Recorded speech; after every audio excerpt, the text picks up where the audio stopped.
Bienvenue dans Tuba. Je suis Géraldine Févra, consultante en stratégie et en organisation. Je t'aide à passer de sous-l'eau à CEO.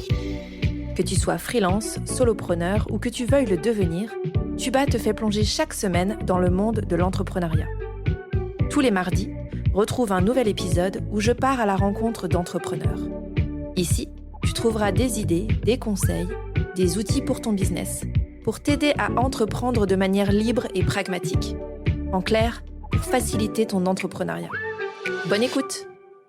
Bienvenue dans cette saison 3 de Tuba, où on range le bazar. On parle organisation, gestion du temps, offres qui ne tournent pas rond. Bref, comment arrêter de subir son business et recommencer à kiffer ses journées.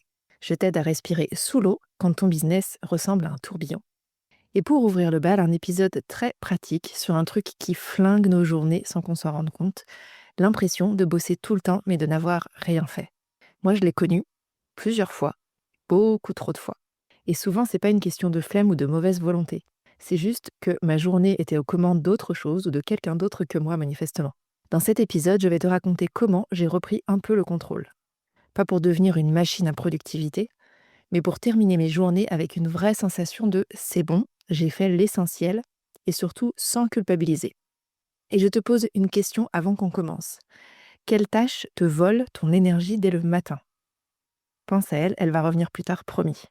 J'ai longtemps cru que j'étais mauvaise en organisation. Tu sais, cette phrase qu'on se balance pour se justifier. Je suis pas très structurée, mais je m'en sors toujours.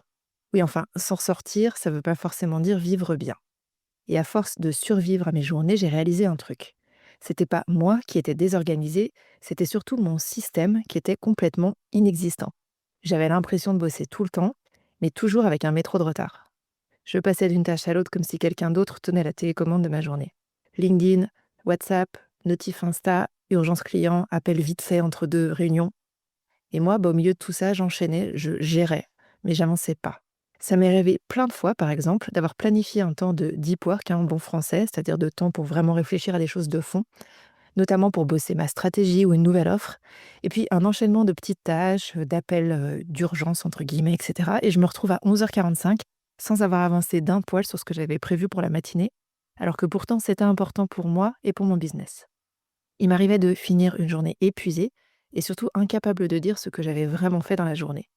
C'était flou, frustrant, et ça nourrissait une petite voix bien relou qui disait « tu ne vas jamais y arriver ». Et puis j'ai commencé à observer ce que je faisais vraiment de mon temps. Pas ce que j'avais prévu de faire, non, ce que je faisais en vrai. Et c'est là que j'ai vu le truc. C'était pas une question en fait de quantité de tâches, c'était une question de dispersion. En fait, je courais dans tous les sens en répondant aux choses les plus visibles, les plus urgentes selon les autres, mais pas forcément les plus utiles. Je laissais donc les autres rythmer ma journée, que ce soit les clients, les messages, les imprévus, mais même mes propres idées que je notais à chaud dans un coin de carnet, finalement, elles n'allaient pas beaucoup plus loin que là. Bref, j'étais en mode réaction tout le temps.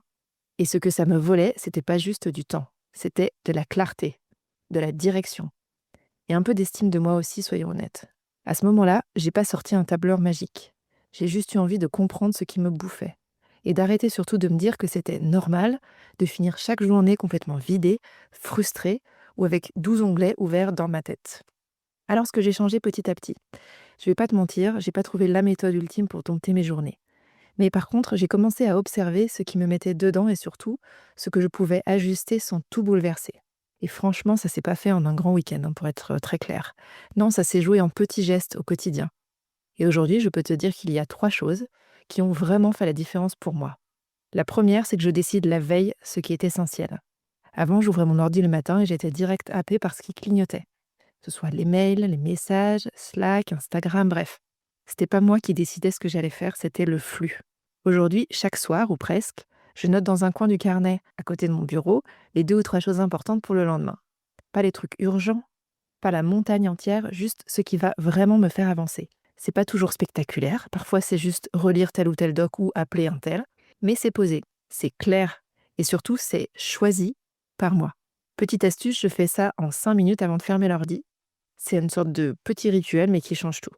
Deuxième point, je commence par ce qui me remet en mouvement. On dit souvent « fais la tâche la plus dure en premier ». Ouais, sauf que parfois, la tâche la plus dure, elle me donne juste envie de retourner me coucher. Alors j'ai arrêté de forcer. Maintenant, je commence par un truc facile, fluide et un peu moteur. C'est-à-dire un mail rapide potentiellement, un post à programmer, une note vocale à envoyer. Rien de très glorieux, et de très complexe, mais ça me remet dans le mouvement. Et une fois que je sens que je suis lancée, je peux attaquer les trucs plus costauds avec un cerveau qui est déjà un peu échauffé. Et surtout, j'évite cette spirale où je bloque sur une tâche pendant 1 heure pour au final scroller sur Insta pendant juste 2 minutes. Et toi et moi, on sait que ça ne dure jamais 2 minutes. Troisième point, je bloque du vrai temps pour moi. Pas des plages de concentration dans un coin de l'agenda, non, du vrai temps bloqué comme si j'avais un rendez-vous client. Et ce temps-là, je le protège. J'essaye, je dis bien j'essaye, de ne pas y caler des appels vite fait, des retours urgents ou des idées à traiter maintenant. Une fois, j'ai laissé un client prendre ses créneaux et j'ai passé la journée à courir après ma propre to-do. Depuis, je me suis promis de le défendre comme un rendez-vous médical. C'est important, on conserve. C'est lors de ces créneaux-là en fait que je fais avancer mes projets de fond. Et si je les zappe, mes idées en fait elles n'avancent pas. C'est aussi simple que ça. Ce sont des ajustements simples, mais tu sais quoi? Ce sont ces petits choix-là, répétés chaque jour, qui ont en fait changé ma façon de vivre mon business. Pas en travaillant moins, mais en travaillant mieux et pour moi. Alors qu'est-ce que ça change concrètement? Je ne vais pas te vendre du rêve. J'ai toujours des journées qui débordent. J'ai toujours des imprévus, des mails qui tombent au mauvais moment, des tâches qui prennent 3 fois plus de temps que ce que j'avais prévu. Mais la différence, c'est que je ne termine plus toutes mes journées avec la boule au ventre. Avant, je fermais mon ordi en me disant « j'ai rien foutu », alors que j'avais bossé non-stop. Aujourd'hui, même si tout n'est pas fait à la fin de la journée, je sais que j'ai avancé sur ce qui compte vraiment. Et ça, mine de rien, ça change tout. Parce que je ne mesure plus mes journées à la longueur de ma to-do, mais plutôt à ma capacité à poser mes propres priorités. C'est-à-dire à choisir, à dire non parfois, à décaler. Et à arrêter de m'auto-flageller pour un truc pas terminé. Ce que j'ai aussi remarqué, c'est que je termine mes journées avec plus d'énergie. Pas forcément fraîche comme un gardon, on reste freelance, entrepreneur, donc je ne suis pas moine zen non plus. Mais je me sens moins vidée parce que j'ai arrêté de donner mon intention à tout ce qui passe. J'ai commencé à faire le tri. Et ce tri-là, c'est pas juste dans mon agenda, c'est dans la tête. Ça clarifie, ça allège et ça va te redonner du pouvoir. Tu sais, il y a cette fameuse tâche dont je te parlais en début d'épisode, celle qui te pompe dès le matin. Demande-toi, est-ce que tu peux la déplacer? Est-ce que tu peux la raccourcir? Est-ce que tu peux l'éliminer ou au moins en déléguer une partie? Même un petit ajustement, ça peut te libérer une grosse charge mentale. Et c'est pas parce que tu peux tout faire que tu dois tout faire. Alors voilà, pas de solution miracle, pas de méthode en 129 étapes, juste quelques ajustements qui m'ont permis de reprendre la main sur mes journées, un petit bout à la fois.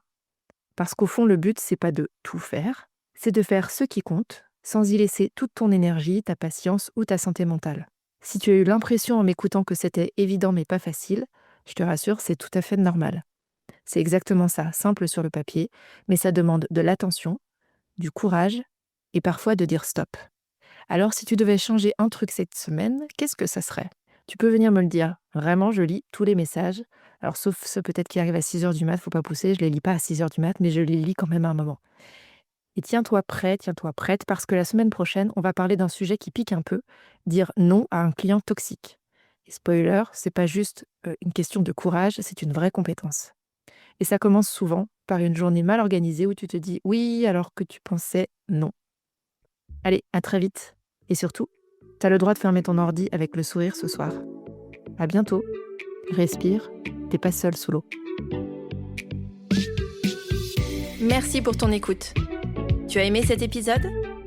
Si tu veux promouvoir Tuba, la meilleure façon de le faire, c'est de laisser un avis 5 étoiles sur ta plateforme d'écoute préférée. Tu peux t'abonner pour ne pas rater les prochains épisodes et partager celui-ci avec d'autres entrepreneurs à qui il pourrait être utile. Si tu veux me faire un retour direct, retrouve les liens pour me contacter en description de l'épisode. On se retrouve la semaine prochaine.